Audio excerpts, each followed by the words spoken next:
Assalamualaikum warahmatullahi wabarakatuh. Waalaikumsalam warahmatullahi wabarakatuh. Kami akan menjelaskan tentang pengembangan metode GCMS untuk penetapan kadar parasetamol pada spesimen rambut manusia. Lanjut, Say.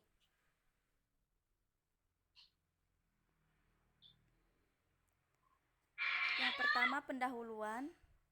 Parasetamol merupakan analgesik, antipiretik non-opioid, dan antiinflamasi non-steroid.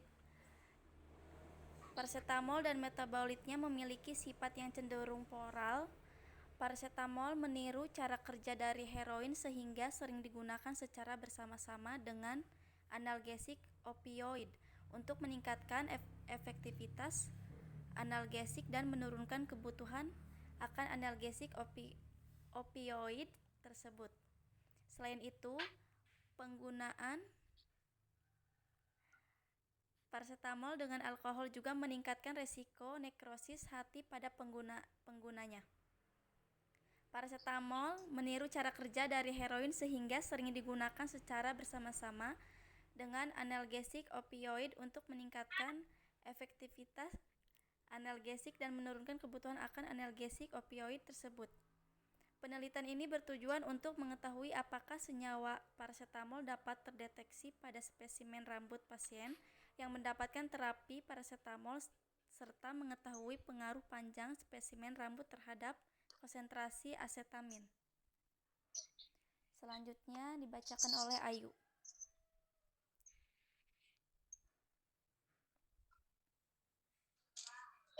Metode penelitian. Alatnya yang pertama box S, yang kedua pipet mikro dengan ukuran 1000, yang ketiga neraca analitik, yang keempat gunting stainless steel, yang kelima wadah plastik bertutup, yang keenam gas kromatografi tipe Agilent dengan kolom kapiler, dan detektor massa spektrometri tipe Agilent 5973. Selanjutnya dibacakan Sira. Bahannya 1. Rambut, 2. Diklorometana, 3. Metanol, 4. Standar pembanding acetaminophen, 5. NO-bis atau trimetilsilil trifluoroacetamida yang mengandung trimetilklorosilan 1% yang diperoleh dari Sigma Aldrich Chemical Singapore. Selanjutnya tinjauan pustaka.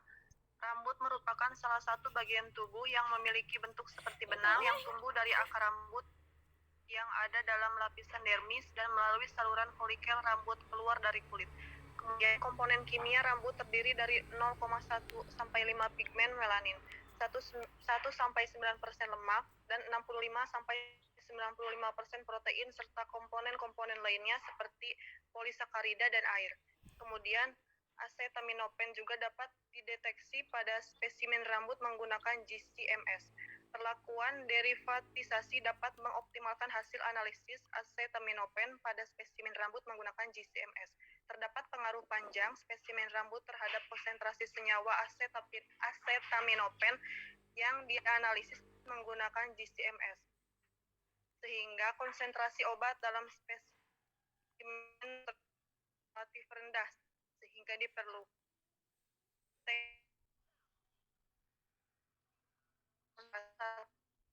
instrumen dapat mendeteksi suatu senyawa hingga kurang lebih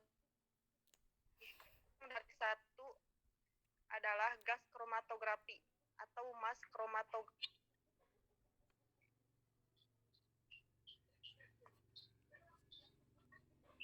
Selanjutnya Jihad. Metode kerja. Preparasi larutan standar parasetamol. Yang kedua, ekstraksi spesimen rambut simulasi. Yang ketiga, preparasi dan analisis spesimen rambut. 4. Cara pengolahan dan analisis data. Selanjutnya Teh Siti. Validasi metode yang pertama linearitas, yang kedua penentuan batas deteksi atau LOD, dan batas kuantitas. Yang ketiga akurasi, persen recovery, dan yang terakhir presisi.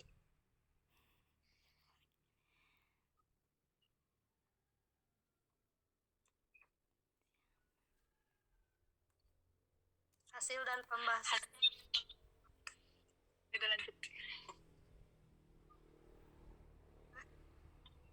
Hasil dan pembahasan validasi metode penelitian. Berdasarkan hasil analisis terlihat bahwa pada belangko tidak ditemukan puncak yang merupakan senyawa asetaminofen.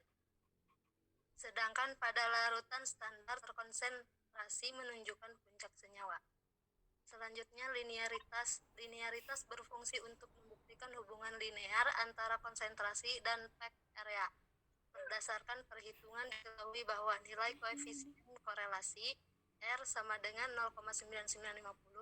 Nilai koefisien korelasi yang mendekati plus 1 menunjukkan adanya korelasi yang kuat antar variabel, sedangkan berdasarkan nilai koefisien determinasi sebesar 0,9901 yang menunjukkan bahwa variabel X konsentrasi larutan standar mempengaruhi variabel Y atau luas area sebesar 9.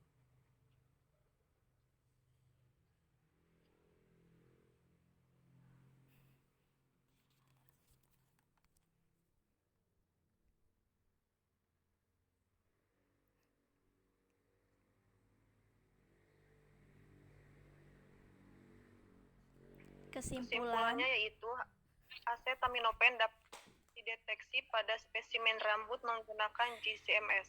Kemudian perlakuan derivatisasi dapat mengoptimalkan hasil analisis asetaminofen pada spesimen rambut menggunakan GCMS. Terakhir, yaitu terdapat pengaruh panjang spesimen rambut terhadap konsentrasi senyawa asetaminofen yang dianalisis menggunakan GCMS.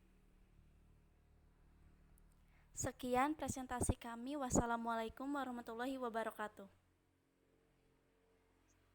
Waalaikumsalam warahmatullahi wabarakatuh.